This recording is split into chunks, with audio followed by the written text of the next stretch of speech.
Di pertemuan keempat, kita bisa bertemu kembali di mata kuliah komunikasi data.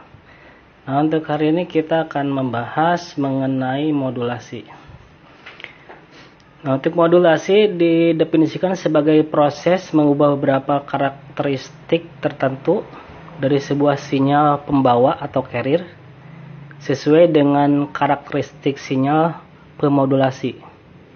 Nah, di sini sinyal pemodulasi adalah sinyal pesan yang akan dibawa. Sedangkan hasil dari modulasi, yaitu sinyal pembawa yang telah berubah karakteristiknya, disebut dengan sinyal termodulasi. Nah, terdapat 3 parameter kunci elektronika dasar, gitu ya, pada suatu gelombang sinusoidal, yaitu amplitudo, fase dan frekuensi. Nah, jadi ketiga parameter tersebut dapat dimodifikasi sesuai dengan sinyal informasi. Jadi frekuensi rendah. Untuk membentuk sinyal yang termodulasi, peralatan yang melaksanakan proses modulasi disebut modulator. Sedangkan peralatan yang untuk memproses informasi awal, jadi kebalikan dari proses modulasi, disebut demodulator. Nah, jadi informasi yang dikirim bisa berupa data analog maupun digital. Nah, sehingga terdapat 2 jenis modulasi, itu ya. 2 jenis modulasi. Ada modulasi analog dan ada modulasi digital. Nah, untuk modulasi analog ini terbagi 3, ada modulasi amplitudo, kemudian ada modulasi frekuensi, kemudian ada modulasi fasa. Nah, kemudian untuk modulasi digital ada 3 ya. Jadi ada amplitudo shift K, terus frekuensi shift K dan fase shift K. Nah, modulasi analog. Jadi sinyal analog adalah sinyal data dalam bentuk gelombang kontinu yang membawa informasi dengan mengubah karakteristik gelombang. Sinyal analog bekerja dengan mentransmisikan suara dan gambar dalam bentuk gelombang kontinu atau continue varying. 2 parameter atau karakteristik terpenting yang dimiliki oleh isyarat analog adalah amplitudo dan frekuensi. Nah, isyarat analog biasanya dinyatakan dengan gelombang sinus, mengingat gelombang sinus merupakan dasar untuk semua bentuk isyarat analog. Hal ini didasarkan kenyataan bahwa berdasarkan analisis Fourier, suatu sinyal analog dapat diperoleh dari perpaduan sejumlah gelombang sinus dengan menggunakan sinyal analog. Maka jangkauan transmisi data dapat mencapai jarak yang jauh, tetapi sinyal ini mudah terpengaruh oleh noise. Nah, dalam istilah teknik untuk modulasi mempunyai definisi yang cukup panjang, tapi hal ini dapat dijelaskan dengan analog sederhana berikut ya, dengan definisi analog. Kalau kita ingin pergi ke tempat lain yang jauh misalkan, kita harus menumpang sesuatu. Nah, sinyal informasi atau suara, gambar, juga begitu. Agar dapat dikirim ke tempat lain, jadi sinyal informasi harus ditumpangkan pada sinyal lain. Nah, dalam konteks radio siaran, sinyal yang menumpang adalah sinyal suara, sedangkan yang ditumpangi adalah sinyal radio.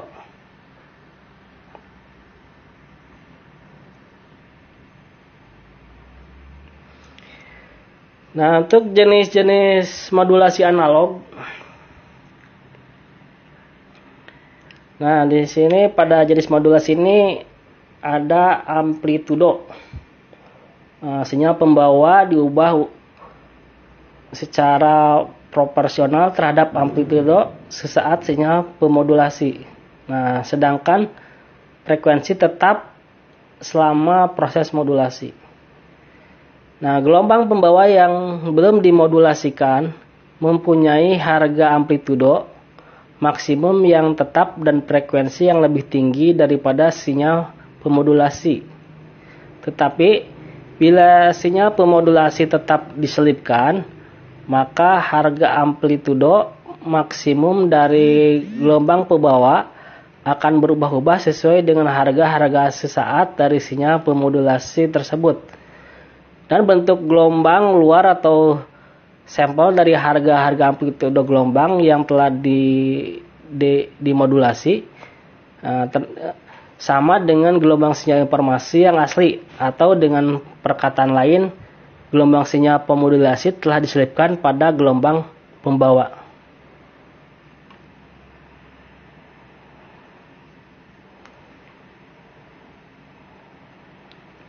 Nah, modulasi amplitudo itu ada kerugiannya. Nah, jadi yang kerugiannya mudah terganggu dengan noise, terus bandwidth-nya kecil, gitu ya. Nah, keuntungannya untuk amplitudo itu mempunyai jangkauan yang jauh, mudah membentuknya. Nah, kemudian ada modulasi frekuensi. Modulasi frekuensi adalah suatu proses modulasi dengan cara mengubah-ubah frekuensi gelombang pembawa sinusoidal, yaitu dengan cara menyelipkan sinyal-sinyal informasi pada gelombang pembawa tersebut. Nah, jika sinyal pembawa diselipkan, maka frekuensi gelombang pembawa akan naik menuju harga maksimum dan arah positif. Nah, kemudian frekuensi gelombang pembawa akan turun kembali menuju harga frekuensi aslinya sesuai dengan harga amplitudo sinyal pemodulasi yang menuju 0. Nah, selanjutnya pada setengah siklus berikutnya, frekuensi gelombang pembawa akan turun ke harga minimum sesuai dengan harga amplitudo sinyal pemodulasi yang menuju ke harga maksimum dalam arah negatif. Nah, kemudian frekuensi gelombang akan naik kembali menuju harga aslinya sesuai dengan harga amplitudo sinyal pemodulasi yang turun kembali ke harga 0. Nah, kemudian ada modulasi frekuensi ya, FM.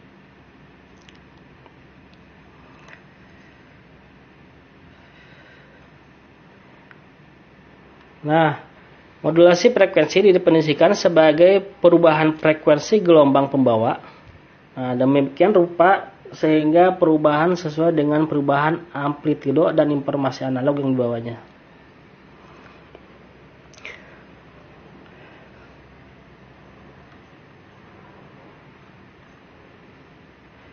Nah, di sini ada keuntungannya, yaitu informasi data yang dibawa tidak mudah terganggu. Nah, kemudian daya transmisi tidak besar. Nah, tapi ada kelemahannya. Kelemahannya di sini yaitu memerlukan bandwidth yang lebar. Nah, kemudian rangkaian dan maintenance-nya tidak semudah AM. Ya.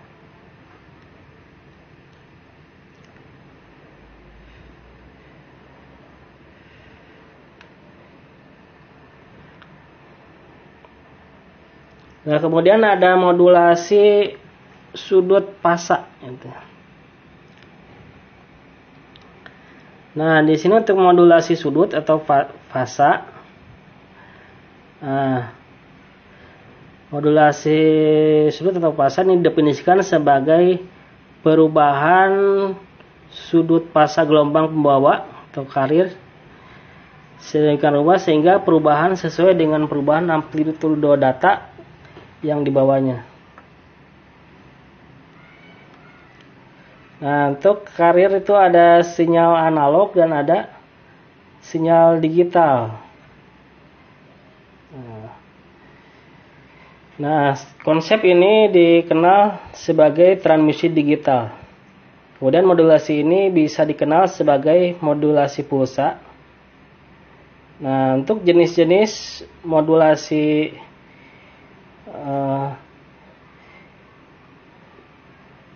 jenis modulasi pulsa. Nah, di sini ada pump, kemudian PWM, PPM, PCM, dan delta modulation. Nah, kemudian untuk carrier sinyal analog yang membawa sinyal digital. Nah, di sini ada amplitudo shift key.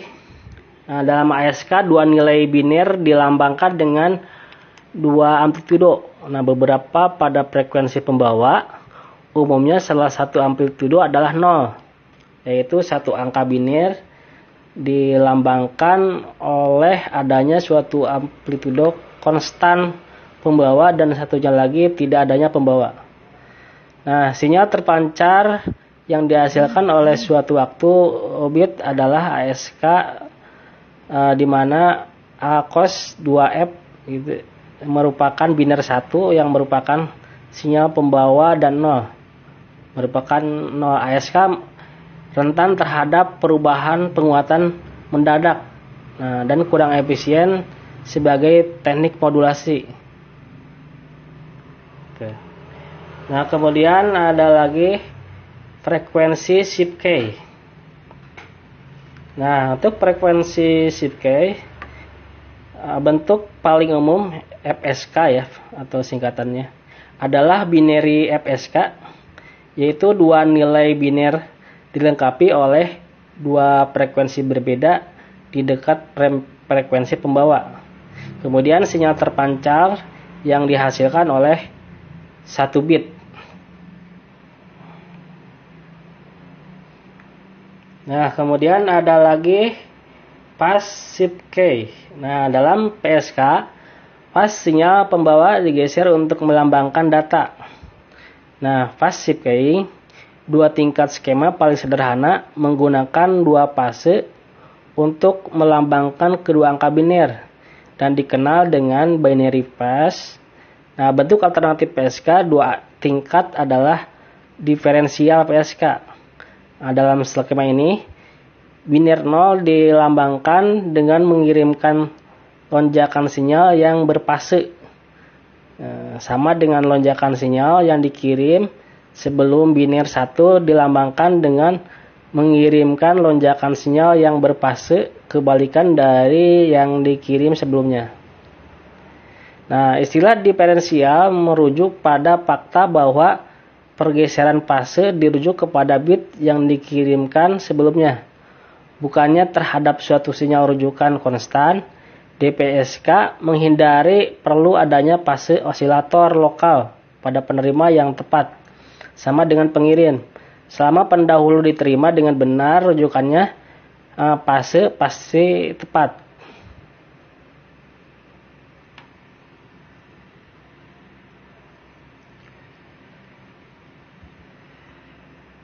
Nah, kemudian ada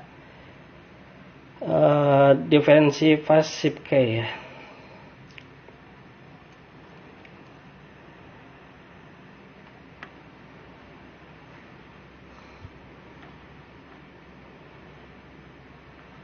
Nah, kemudian ada amplitudo shift keying atau ASK. Nah, di sini teknik modulasi disebut sebagai on-off keying atau OKK.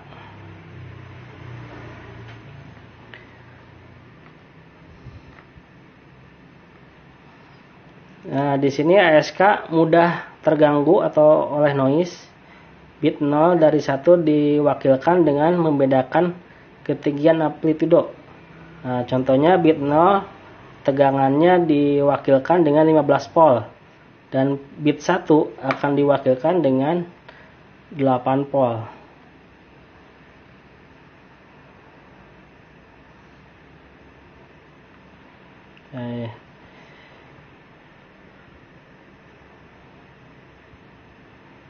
Nah, sampai di sini pertemuan hari ini.